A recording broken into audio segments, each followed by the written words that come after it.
Hello friends, आप देख रहे हैं आपका चैनल शेयर बाजार विद आयुष। और दोस्तों बात करेंगे इस वीडियो में ब्रिगेड होटल वेंचर्स आईपीओ के बारे में इन डिटेल।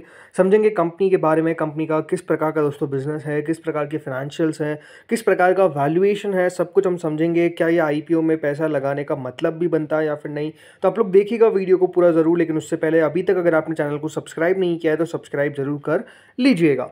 तो फ्रेंड्स, ब्रिगेड होटल वेंचर्स का आईपीओ आपको पता है ओपन होता हुआ नजर आएगा फ्रॉम 24 to 28 ऑफ जुलाई। 10 रुपये की इसकी फेस वैल्यू है, 85 से 90 का इसका प्राइस बैंड है, 166 शेयर्स का लॉट साइज है। पूरा का पूरा दोस्तों आईपीओ फ्रेश इशू के तौर पे हमको आता हुआ दिख रहा है। 759 करोड़ का ये आईपीओ है और इसमें एम्प्लॉयज़ के लिए 3 रुपये का डिस्काउंट भी रखा गया है। सबसे दोस्तों कंपनी के बिजनेस को समझते हैं तो ब्रिगेड होटल वेंचर्स दोस्तों एक ओनर और डेवलपर है होटल्स का इन की सिटीज़ इन इंडिया। मेजरली दोस्तों कंपनी आपको मिलेगी इन साउथ इंडिया। कंपनी याद रखिएगा एक होली ओन सब्सिडरी है बीईएल यानी ब्रिगेड इंटरप्राइजेज लिमिटेड की। और ये आपको पता है ये एक लिस्टेड कंपनी है, इसीलिए ब्रिगेड इंटरप्राइजेज लिमिटेड, क्योंकि दोस्तों कंपनी का प्रमोटर है, इसलिए याद रखिएगा अगर आपके पास ब्रिगेड इंटरप्राइजेज का शेयर है तो आपको शेयर होल्डर कैटेगरी में भी अप्लाई करने का मौका मिलेगा अगर आपने 17 तारीख से पहले ब्रिगेड इंटरप्राइजेज को बाय किया था। ये बात ध्यान रखिएगा, ये brigade enterprises one of the leading Indian real estate developers है इंडिया के अंदर। अब जो ब्रिगेड होटल वेंचर्स है दोस्तों, इनकी जो चेन है याद रखिएगा ये एफिलिएटेड होटल्स रूम्स इन साउथ इंडिया चलाते हैं, जिसमें केरला, आंध्रा, तमिलनाडु, कर्नाटका, तेलंगाना और union territories of Lakshadweep, Andaman Nicobar और पौंडीचेरी में कंपनी आपको अवेलेबल नजर आ जाती है। ये one of the major private hotel asset owners है जिनका ओवरऑल जो रूम है पैन इंडिया वो आपको 500 तक देखने को मिल जाएंगे इंडिया के अंदर। जो होटल दोस्तों वो प्रोवाइड करता है कॉम्प्रिहेंसिव कस्टमर एक्सपीरियंस, जिसमें fine dining, speciality restaurants, venues for meetings, incentives, conferences, exhibitions, lounges, swimming pools, outdoor spaces, spas और जिम्नाजियम भी आपको दोस्तों मिल जाता है। तो ओवरऑल आप समझ सकते हैं कि किस प्रकार का दोस्तों इनका आपको होटल मिलता है विथ फुल एमिनिटीज़, राइट। जो कंपनी है उसका पोर्टफोलियो में 9 ऑपरेटिंग होटल्स है करेंटली, जिसमें बेंगलोर, चेन्नई, कोची, मैसूर, गिफ्ट सिटी में भी आपको मिल जाएगा। करीबन 1604 कीज़ अवेलेबल है। कंपनी जो होटल्स ऑपरेट करती है याद रखिएगा ये करती है by global marquee hospitality company, जिसमें Marriott, Accor, InterContinental hotel group भी आ जाता है। अब देखिए कोई भी बिजनेस होगा तो उसकी स्ट्रेंथ होगी, उसकी कुछ वीकनेसेस होगी, उसकी कुछ अपॉर्चुनिटीज़ होगी, उसके कुछ थ्रेट होंगे। तो स्वॉट एनालिसिस करते हैं इस कंपनी का। स्ट्रेंथ क्या है? देखिए स्ट्रेंथ यही है कि एक प्रीमियम होटल पोर्टफोलियो इनका across top South Indian cities. दूसरा, टाई अप होता है इनका with leading global hospitality brands. तीसरा, डाइवर्सिफाइड कस्टमर ऑफरिंग्स है across leisure, business and events. चौथा, पेरेंटेज जो है ब्रिगेड इंटरप्राइजेस का याद रखिएगा वो भी एक स्टेबिलिटी, एक ब्रांड और एक फाइनेंशियल स्ट्रेंथ ऐड करता है। वीकनेस क्या है? वीकनेस ये है कि पहली चीज़ तो कंपनी के ऊपर काफ़ी ज़्यादा बर्डन है डेट का। 617 करोड़ रुपए कंपनी के ऊपर याद रखिएगा आपको डेट देखने को मिल जाती है FY25 के अंदर। प्रॉफिटेबिलिटी के अंदर भी डिक्लाइन देखने को मिला FY25 में डिस्पाइट हायर रेवेन्यू, तो ये भी अपने आप में एक नेगेटिव बात है। तीसरा, बिजनेस कंसंट्रेशन जो है वो साउथ इंडिया में है, तो कंपनी का अभी करेंटली जो जियोग्राफिक डाइवर्सिफिकेशन है वो लिमिटेड है। चौथा, कंसिस्टेंटली कंपनी का नेगेटिव कैश फ्लो आता हुआ नजर आ रहा है फ्रॉम ऑपरेशंस, तो ये भी अपने आप में एक नेगेटिव बात है कि company positive cash flow report नहीं कर पा रही। अब अपॉर्चुनिटीज़ क्या है? अपॉर्चुनिटी दोस्तों ये है कि पहली बात तो जो लग्जरी और बिजनेस होटल्स हैं उनमें डिमांड बढ़ती हुई नजर आई है पोस्ट कोविड। दूसरा, जो गवर्नमेंट का फोकस है वो टूरिज्म इंफ्रास्ट्रक्चर पे है, तो यहाँ से भी सपोर्ट मिल रहा है। तीसरा, potential to expand into tier 2 cities, right. Tier 2 cities में भी कंपनी आ सकती है और नए मार्केट्स में भी कंपनी अपने आप को एक्सपांड कर सकती है। चौथा, जो कैश इन हैंड है जो लगातार बढ़ रहा है कंपनी का, इससे और डेमोग्राफिक्स में भी कंपनी अपने आप को आगे लेकर आएगी। थ्रेट क्या है? जो हॉस्पिटैलिटी इंडस्ट्री याद रखिएगा वो हमेशा मैक्रो इकोनॉमिक फ्लक्चुएशन से डील करती है। इसका मतलब क्या है कि मान लीजिए दोस्तों इकोनॉमी में अगर आपको एक स्लोडाउन देखने को मिलता है तो सीधा उसका असर हॉस्पिटैलिटी इंडस्ट्री भी पड़ता हुआ नजर आएगा। अगर इकोनॉमी में एक बूम देखने को मिलता है, फिर इकोनॉमी मजबूत करती है तो कंपनी के लिए भी वो फायदेमंद रहेगी। दूसरा, ये जो कंपनी है याद रखिएगा थर्ड पार्टी ऑपरेटर्स पर डिपेंडेंस रहती है for day to day hotel management, तो वो भी प्रॉब्लम है। तीसरा, इंटेंस कंपटीशन मिलता हुआ नजर आ रहा है नए एज होटल से, जिसमें देखिए वो नई नई चीज़ें ऑफर करते हैं, प्राइजेस अट्रैक्टिव ऑफर करते हैं। चौथा, सिचुएशन लाइक अगर कोई कोविड बन जाती है तो वो भी अपने आप में एक दिक्कत आ सकती है। अब कंपनी के फाइनेंशियल्स पे आने से पहले आपको समझाता हूँ कि कंपनी का रेवेन्यू कहाँ कहाँ से बनता है, राइट। कौन कौन से सिटीज़ से कंपनी का रेवेन्यू मेजरली बनता है। तो देखिए बेंगलोर और मैसूर, राइट, बेंगलुरु और मैसूर में अगर आप ओवरऑल देखेंगे कर्नाटका में, तो कंपनी का मेजर रेवेन्यू कर्नाटका से बनता है, वो भी स्पेसिफिकली बेंगलोर से। 4 याद रखिएगा होटल्स है उनके वहाँ पे, जिससे 63% ऑफ द रेवेन्यू जो है वो जनरेट होता है। इसके अलावा मैसूर से 8.5% के आसपास होता है, चेन्नई से करीबन 13% के आसपास, कोची से 9% के आसपास, तो अहमदाबाद जो गिफ्ट सिटी है वहाँ पर 5% के आसपास। और ये बात ध्यान रखिएगा, जो लगातार ओवरऑल आपको कंपनी का सिटी से जो रेवेन्यू बनता है वो सिमिलर रहता है, तो उसमें बहुत मेजर डिफरेंस नहीं आता है, ये बात क्लियर है। तो कंपनी के लिए बेंगलोर अपने आप में याद रखिएगा एक बहुत इंपॉर्टेंट स्पॉट है। चलिए आप समझते हैं एक बार कंपनी के फाइनेंशियल्स। तो दोस्तों ये कंपनी के नंबर्स आपके सामने। कंपनी का रेवेन्यू अगर आप देखेंगे तो 356 करोड़ का था 2023 में, 2024 में वो बढ़ के 404 करोड़ आता है, तो 2025 में वो बढ़ के 470 करोड़ जाता है। यानी कंपनी का जो रेवेन्यू है वो ओवरऑल आपको FY24 और 25 के बीच में दिखेंगे, तो it grows by almost 16%।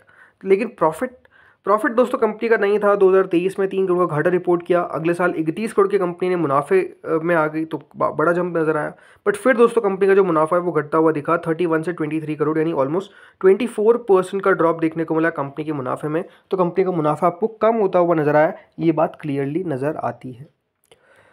Borrowings, जैसे मैंने कहा कंपनी के ऊपर दोस्तों बोरोइंग अच्छी खासी है, 617 करोड़ रुपए याद रखिएगा कंपनी के ऊपर बोरोइंग नजर आती है, जो अगर आप देखेंगे लगातार 600 करोड़ पे मेंटेन रही है।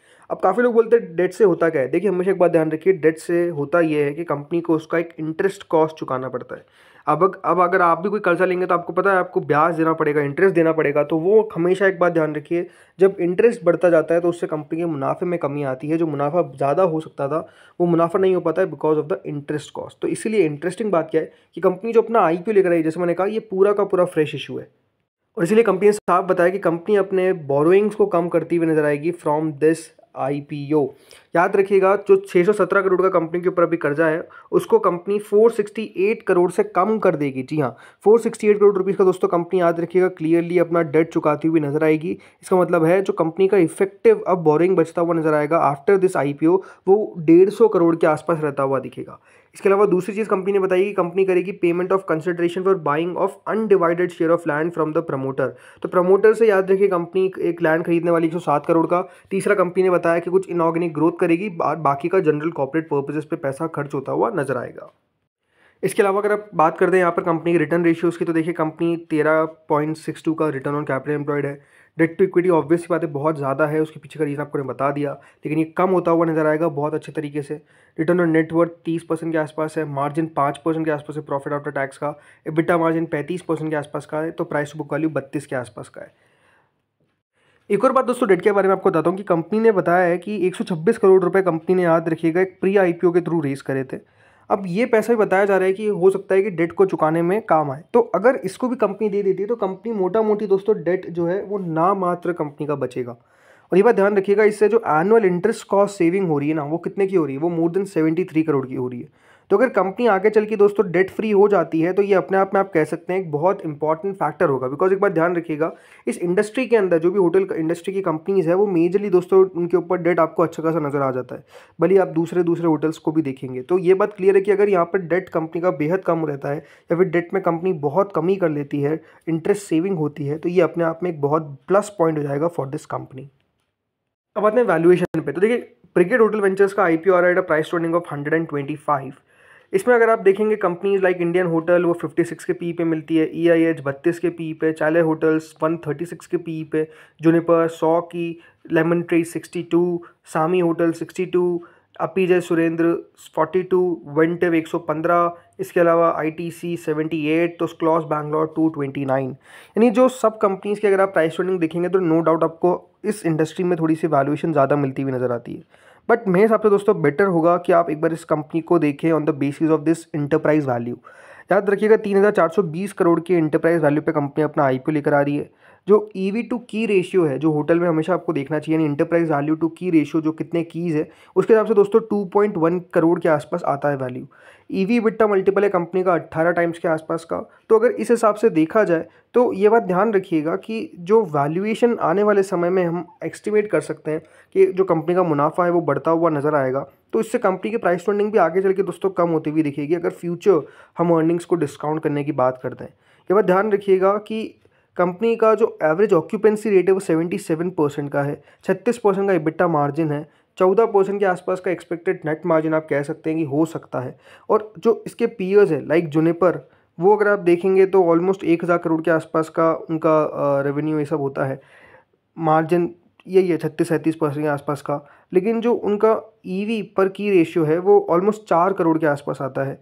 21 टाइम्स का उनका EBITDA मल्टीपल है और 85 टाइम्स की पी पर ट्रेड करता है। तो उसके हिसाब से अगर देखा जाए तो ये कंपनी थोड़ी सी सही लगती है। बट अगेन बात वही है कि अभी अगर करंट अर्निंग्स देखेंगे तो वो थोड़ी सी महंगी लगती है कि हाँ, कंपनी 125 के पी पे अपना आईपीओ लेकर आई है, कम लेकर आना चाहिए था। बट आई थिंक इस कंपनी में व्यू इस हिसाब से बनाना पड़ेगा कि अगर आपके पास अगले 2 से 3 साल आप इस कंपनी के अंदर रह सकते हैं, होल्ड कर सकते हैं, तो आई थिंक अच्छा पैसा भी बन सकता है। बट अगेन कंडीशन यही है कि 2 से 3 साल का आपको व्यू लेकर चलना पड़ेगा। लिस्टिंग गेन पर पैसा बन भी सकता है, हो सकता है ना भी बने। ये डिपेंड करेगा बाजार के कंडीशन पे कि बाजार किस प्रकार का। आपको पता है बाजार जिस तरीके से वॉलेटाइल है, मार्केट्स कभी तेज़ी में है, कभी गिर रहे हैं काफ़ी तेज़ी से, तो बाजार में अभी एक डायरेक्शन नहीं मिल पा रही है क्लियरली, ये बात भी क्लियर है। तो इसीलिए थोड़ा सा दोस्तों व्यू याद रखिएगा कि क्लियर नहीं बन पाता है। ग्रे मार्केट के हिसाब से कितना जीएमपी है, 8 रुपये, विच इज़ अगेन 8%। तो ग्रे मार्केट भी उतना कुछ खास नहीं है। तो जैसे मैंने कहा, जो हाई रिस्क ले सकता है या फिर रिस्क ले सकता है, मैं तो ये कहूँगा कि वो ही इस आईपीओ के बारे में विचार करे। अदरवाइज अब बहुत सारी अपॉर्चुनिटीज़ है तो अवॉइड भी किया जा सकता है। अगेन ये कोई पर्सनल व्यू है मेरा, ये बात ध्यान रखिएगा कि किसी को भी नहीं कह रहा हूँ कि मेरे कहने पे आप अप्लाई करें, अवॉइड करें। मैं क्या करने वाला हूँ ये आपको मैं ज़रूर बता दूंगा ऑन द फाइनल डे, जो हम हमेशा वीडियो बनाते हैं 2:30 पे। बट ओवरऑल व्यू यही है कि थोड़ा सा वेट एंड वॉच करें, स्पेसिफिकली क्यूआईबीज़ को देखें क्या करते हैं क्यूआईबी कैटेगरी। तो दोस्तों इस वीडियो में इतना ही था। होपफुली वीडियो बढ़िया लगा होगा, आपको अच्छा लगा होगा। अगर लगा तो लाइक करना, चैनल से पहली बार जुड़ा सब्सक्राइब करना। Thank you friends watching this video.